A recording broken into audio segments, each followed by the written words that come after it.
السلام علیکم ورحمۃ اللہ وبرکاتہ۔ آج میں آپ لوگوں کو ایک ایسی حدیث سنانے جا رہا ہوں جس حدیث میں کامیابی کے راز بیان کیے گئے ہیں۔ ہم میں سے ہر شخص کامیاب ہونا چاہتا ہے۔ ہم لوگ کامیاب لوگوں کی اسپیچز بھی سنتے ہیں، کامیاب لوگوں کے بتائے ہوئے طریقے پر عمل کرنے کی کوشش بھی کرتے ہیں، محنت بھی کرتے ہیں۔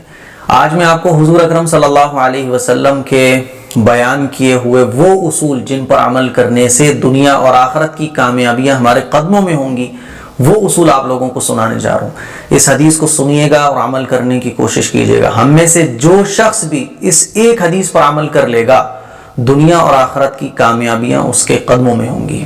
ایک مرتبہ حضور اکرم صلی اللہ علیہ وسلم کی خدمت میں ایک دیہات کے رہنے والے صحابی آئے۔ اس وقت وہاں حضرت خالد ابن ولید رضی اللہ تعالیٰ عنہ بھی موجود تھے۔ وہ دیہات کے رہنے والے صحابی حضور کی خدمت میں حاضر ہوئے اور عرض کیا، یا رسول اللہ میں آپ سے کچھ پوچھنا چاہتا ہوں۔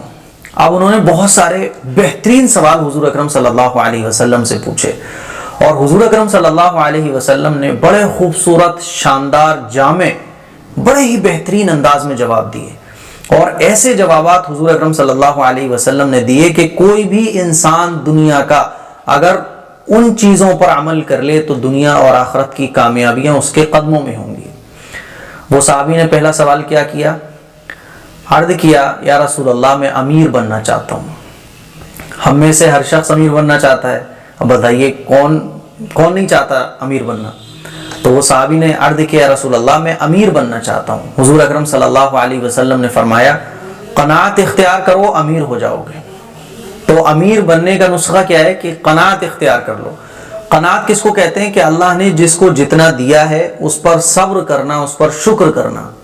جو ایک زیادہ کی ہوس ہوتی ہے نا کہ اور اس ہوس کو ختم کر لینا، اور جتنا اللہ دے رہا ہے اس پر صبر کرنا، شکر کرنا، اس کو قناعت کہا جاتا ہے۔ تو امیر بننے کا نسخہ حضور نے کیا بتایا؟ قناعت اختیار کرو، امیر ہو جاؤ گے۔ دوسرا سوال انہوں نے کیا، میں سب سے بڑا عالم بننا چاہتا ہوں۔ حضور اکرم صلی اللہ علیہ وسلم نے جواب دیا، تقوی اختیار کرو، عالم بن جاؤ گے۔ تو سب سے بڑا عالم بننے کا نسخہ کیا بتایا حضور نے؟ تقوی۔ تقوی کس کو کہتے ہیں؟ گناہوں سے بچا کر اپنی زندگی کو گزار لینا، اس کو تقوی کہا جاتا ہے، گناہوں سے بچ کر زندگی گزارنا۔ تیسرا سوال انہوں نے کیا، میں عزت والا بننا چاہتا ہوں۔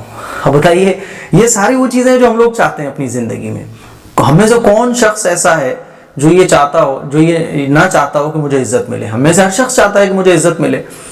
انہوں نے کہا، میں عزت والا بننا چاہتا ہوں۔ حضور اکرم صلی اللہ علیہ وسلم نے جواب دیا، مخلوق کے سامنے ہاتھ پھیلانا بند کر دو، عزت والے بن جاؤ گے۔ اللہ سے مانگو، اللہ پر توکل رکھو، اللہ پر یقین رکھو، لوگوں کے سامنے ہاتھ پھیلانا بند کر دو، لوگوں سے امیدیں لگانا بند کر دو۔ تو مخلوق کے سامنے ہاتھ پھیلانا بند کر دو، عزت والے بن جاؤ گے۔ انہوں نے اگلا سوال پوچھا، میں اچھا آدمی بننا چاہتا ہوں۔ یہ بھی ہم لوگ چاہتے ہیں۔ حضور نے جواب دیا، مخلوق کو نفع پہنچاؤ، اچھے آدمی بن جاؤ گے، لوگوں کو فائدہ پہنچاؤ۔ ہم لوگ تو اپنے آپ کو فائدہ پہنچانے کے لیے مخلوق کو نقصان پہنچاتے ہیں، کبھی ہم اچھے نہیں بن سکتے۔ اگلا سوال انہوں نے کیا، میں عادل بننا چاہتا ہوں۔ ارشاد ہوا، جسے اپنے لیے اچھا سمجھتے ہو وہی دوسروں کے لیے پسند کرو۔ انہوں نے پوچھا حضور سے، میں عادل بننا چاہتا ہوں، انصاف کرنے والا بننا چاہتا ہوں۔ عادل کہتے ہیں انصاف کرنے والا۔ تو حضور نے فرمایا کہ جسے اپنے لیے اچھا سمجھتے ہو وہی دوسروں کے لیے پسند کرو، جو ہم اپنے لیے پسند کرتے ہیں وہی دوسروں کے لیے پسند کریں۔ اگلا سوال انہوں نے پوچھا، میں طاقتور بننا چاہتا ہوں۔ حضور اکرم صلی اللہ علیہ وسلم نے جواب دیا، اللہ پر توکل کرو، اللہ پر بھروسہ کرو، طاقتور بن جاؤ گے۔ تو ہم لوگوں کو اگر طاقتور بننا ہے تو اللہ پر توکل کرنے والے بن جائیں۔ اگلا سوال، میں اللہ تعالیٰ کے دربار میں خاص درجہ چاہتا ہوں، میں اللہ تعالیٰ کے دربار میں خاص پوزیشن چاہتا ہوں۔ ارشاد، حضور اکرم صلی اللہ علیہ وسلم نے ارشاد فرمایا، کثرت سے ذکر کرو۔ کثرت سے ذکر کرنا یہ اللہ تعالیٰ کے دربار میں خاص درجہ دلاتا ہے۔ اگلا سوال انہوں نے کہا، میں رزق میں کشادگی چاہتا ہوں، میرا رزق بڑھ جائے، میرے رزق میں برکت آ جائے۔ تو حضور نے کیا بتایا؟ حضور نے فرمایا، ہمیشہ باوضو رہو، باوضو رہنے سے رزق میں برکت آتی ہے۔ اگلا سوال، میں دعاؤں کی قبولیت چاہتا ہوں، میری دعائیں قبول ہونے لگے۔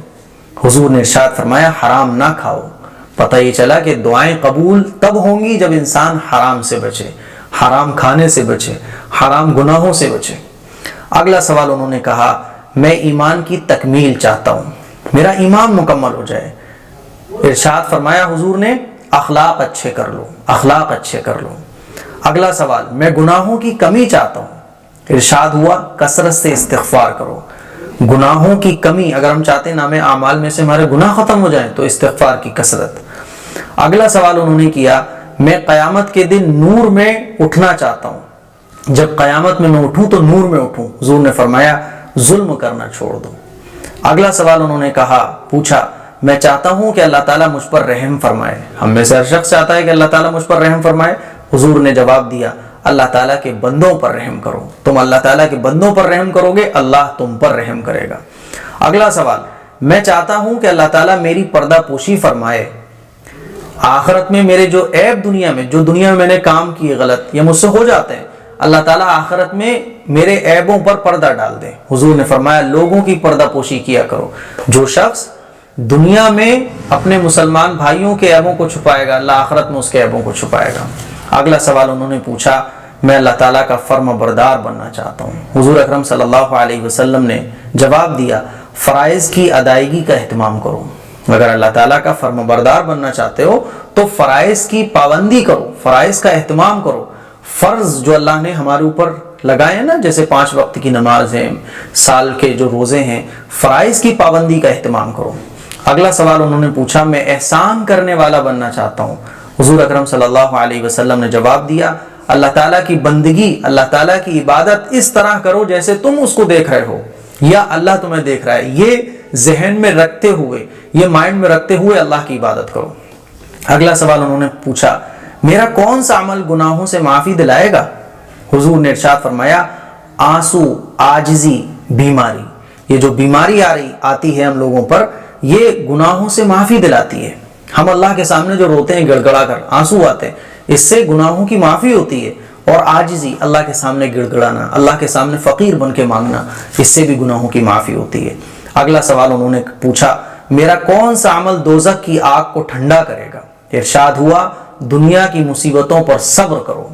ہمارے اوپر جو دنیا میں مصیبتیں آتی ہیں نا، کسی کا انتقال ہو گیا، کوئی ایکسیڈنٹ ہو گیا، کوئی حادثہ ہو گیا، تو دنیا کی جو مصیبتیں آتی ہیں اس پر کوئی مسلمان صبر کرتا ہے تو دوزخ کی آگ کو ٹھنڈا کرنے کا یہ عمل ہے، صبر کرنا۔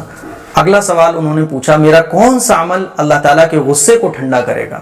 ارشاد ہوا، چپ کے صدقہ کرو اور صلہ رحمی کرو، خاموشی کے ساتھ صدقہ کرو، اس سے اللہ کا غصہ ٹھنڈا ہوتا ہے۔ اگلا سوال انہوں نے پوچھا، سب سے بڑی برائی کیا ہے؟ حضور نے ارشاد فرمایا، بد اخلاقی اور بخل، انسان کے اخلاق برے ہوں اور وہ بخیل ہو، ضرورت پہ بھی خرچ نہ کرتا ہو، اللہ کے راستے میں صدقہ نہ دیتا ہو، خیرات نہ دیتا ہو، تو بد اخلاقی اور بخل یہ سب سے بڑی برائی ہے۔ اگلا سوال انہوں نے پوچھا، سب سے بڑی اچھائی کیا ہے؟ دیکھیے کتنے خوبصورت سوال ان صحابی نے کیے۔ حضور اکرم صلی اللہ علیہ وسلم نے ارشاد فرمایا، اچھے اخلاق، تواضع اور صبر یہ سب سے بڑی اچھائی ہے۔ آپ سوال دیکھ رہے ہیں، کتنے خوبصورت سوال، کتنے خوبصورت سوالات ان صحابی نے حضور سے عرض کیے کہ انہوں نے سوالات پوچھے تو اچھے سوالات تھے، تو کتنی اچھی چیزیں حدیث کی شکل میں آج ہمارے سامنے